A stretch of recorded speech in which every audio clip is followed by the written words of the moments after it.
ಎಲ್ಲರಿಗೂ ನಮಸ್ಕಾರ. ಇವತ್ ನಾವು ಒಂದು ಬಹಳಾನೇ ಕುತೂಹಲಕಾರಿ ವಿಷಯದ ಬಗ್ಗೆ ಮಾತಾಡೋಣ. ಅದೇ ಕಾರ್ಬನ್ ತೆಗೆಯುವಿಕೆ. ಅಂದ್ರೆ ಗಾಳಿಯಿಂದ ಕಾರ್ಬನ್ ಡೈಆಕ್ಸೈಡ್ ಅನ್ನ ಹೀರ್ಕೊಳ್ಳೋ ತಂತ್ರಜ್ಞಾನಗಳ ಮಾರುಕಟ್ಟೆ ಈಗ ತುಂಬಾನೇ ವೇಗವಾಗಿ ಬೆಳೆಯುತ್ತಿದೆ. ಸರಿ, ಹಾಗಿದ್ರೆ ಇದು ನಮ್ಮೆಲ್ಲರ ಮೇಲೆ ಯಾವ ರೀತಿ ಪರಿಣಾಮ ಬೀರಬಹುದು? ಬನ್ನಿ ಈ ವಿಶ್ಲೇಷಣೆಯಲ್ಲಿ ನೋಡೋಣ. ಮೊದಲಿಗೆ ಒಂದು ಮೂಲಭೂತ ಪ್ರಶ್ನೆ. ನಾವು ಈಗಾಗಲೇ ವಾತಾವರಣಕ್ಕೆ ಸೇರಿಸ್ಬಿಟ್ಟಿರೋ ಕಾರ್ಬನ್ ಅನ್ನು ವಾಪಸ್ ತಗೊಳ್ಳಕ್ಕೆ ಸಾಧ್ಯನಾ?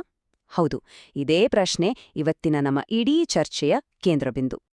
ಸರಿ, ಹಾಗಿದ್ರೆ ಬನ್ನಿ ಈ ವಿಷಯದ ಆಳಕ್ಕೆ ಇಳಿಯೋಣ.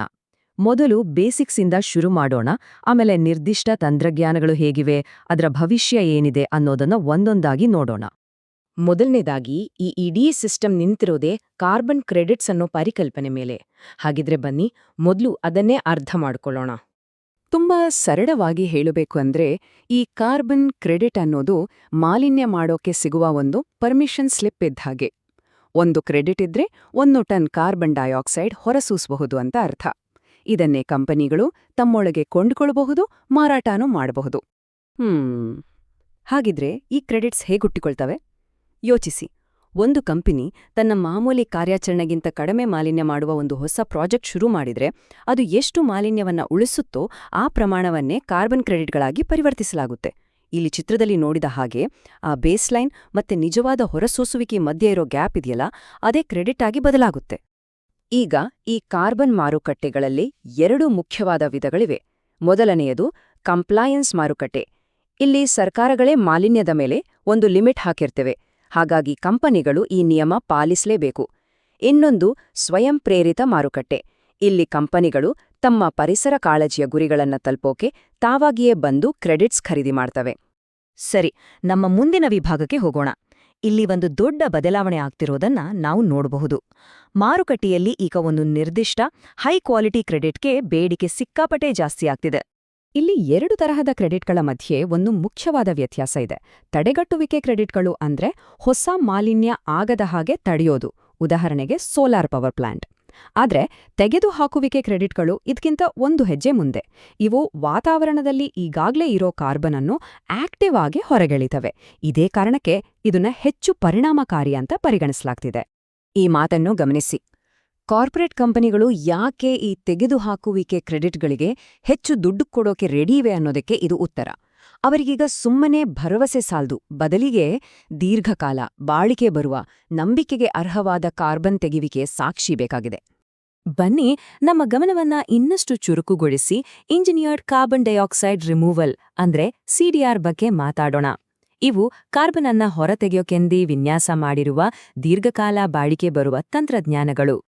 ಎಂಎಸ್ಸಿಐ ಕಾರ್ಬನ್ ಮಾರುಕಟ್ಟೆಗಳಂತಹ ಪ್ಲಾಟ್ಫಾರ್ಮ್ಗಳು ಈ ಕ್ಷೇತ್ರದ ಸಂಕೀರ್ಣತೆ ಮತ್ತು ಅದರ ವ್ಯಾಪ್ತಿಯನ್ನು ನಮಗೆ ತೋರಿಸುತ್ತವೆ. ಇಂಜಿನಿಯರ್ಡ್ ಪರಿಹಾರಗಳು ಈಗ ಕೇವಲ ಒಂದು ಆಯ್ಕೆಯಾಗಿ ಉಳಿದಿಲ್ಲ, ಬದಲಾಗಿ ಇದೊಂದು ಪ್ರಮುಖ ಹಾಗೂ ವೇಗವಾಗಿ ಬೆಳೆಯುತ್ತಿರುವ ವಿಭಾಗವಾಗಿದೆ. ಈ ಡೇಟಾ ನಮಗೊಂದು ಸ್ಪಷ್ಟವಾದ ಚಿತ್ರಣ ಕೊಡುತ್ತೆ ಅಲ್ವಾ? ನೋಡಿ, 2025ರ ಅಂದಾಜಿನ ಪ್ರಕಾರ ಇಂಜಿನಿಯರ್ಡ್ ಕಾರ್ಬನ್ ತೆಗೆಯುವಿಕೆಗೆ ಕಾರ್ಬನ್ ಕ್ರೆಡಿಟ್ ಪೂರೈಕೆಯಲ್ಲಿ ಅತಿ ದೊಡ್ಡ ಪಾಲು ಹೊಂದಲಿದೆ. ಇದು ನೈಸರ್ಗಿಕ ವಿಧಾನಗಳನ್ನು ಮೀರಿಸಿ ಮುಂದೆ ಹೋಗ್ತಿದೆ. ಹಾಗಿದ್ರೆ ಈ ಇಂಜಿನಿಯರ್ಡ್ ಅಂದ್ರೆ ಏನು? ಇಲ್ಲಿ ಕೆಲವು ಉದಾಹರಣೆಗಳಿವೆ. ಡೈರೆಕ್ಟ್ ಏರ್ ಕ್ಯಾಪ್ಚರ್ ಅಂದ್ರೆ ದೊಡ್ಡ ದೊಡ್ಡ ಫ್ಯಾನ್ ಬಳಸಿ ಗಾಳಿಯಿಂದ ನೇರವಾಗಿ CO2 ಅನ್ನ ಹಿರ್ಕೊಳ್ಳೋದು. ಬಯೋಚಾರ್ ಅನ್ನೋ ವಿಧಾನದಲ್ಲಿ ಕೃಷಿ ತ್ಯಾಜ್ಯವನ್ನ ಬಳಸಿ ಇಂಗಾಲವನ್ನ ಮಣ್ಣಲ್ಲೇ ಸಾವಿರಾರು ವರ್ಷಗಳ ಕಾಲ ಹಿಡ್ದಿಡ್ಲಾಗತ್ತೆ. ಸರಿ, ಈಗ ಒಂದು ಇಂಟ್ರೆಸ್ಟಿಂಗ್ ವಿಷಯ. ಈ ಅಡ್ವಾನ್ಸ್ ಟೆಕ್ನಾಲಜಿಗಳನ್ನ ನಮ್ಮ ರೈತರು ಮತ್ತು ಕೃಷಿ ಕ್ಷೇತ್ರದ ಜೊತೆ ಹೇಗೆ ಜೋಡಿಸಬಹುದು? ಬನ್ನಿ ನೋಡೋಣ.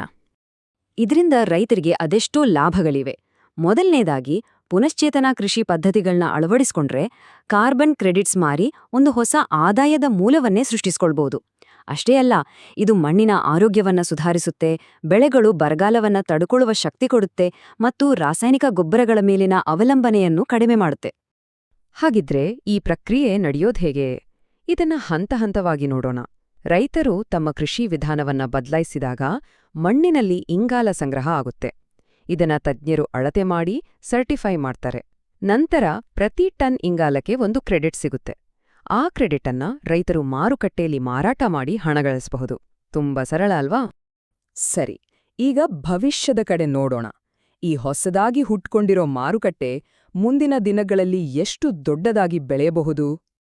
14 ಬಿಲಿಯನ್ US$. ಹೌದು, ಈ ಸಂಖ್ಯೆಯನ್ನ ಸ್ವಲ್ಪ ನೆನಪಿನಲ್ಲಿಡಿ. ಆ ಬೃಹತ್ತ ಸಂಖ್ಯೆ ಏನನ್ನ ಸೂಚಿಸುತ್ತೆ ಅಂದ್ರೆ 2035ರ ಹೊತ್ತಿಗೆ ಈ ನಿರ್ದಿಷ್ಟ ತಂತ್ರಜ್ಞಾನಗಳ ಮಾರುಕಟ್ಟೆ ಎಷ್ಟು ದೊಡ್ಡದಾಗಿ ಬೆಳೆಯಲಿದೆ ಅನ್ನೋದರ ಒಂದು ಅಂದಾಜು.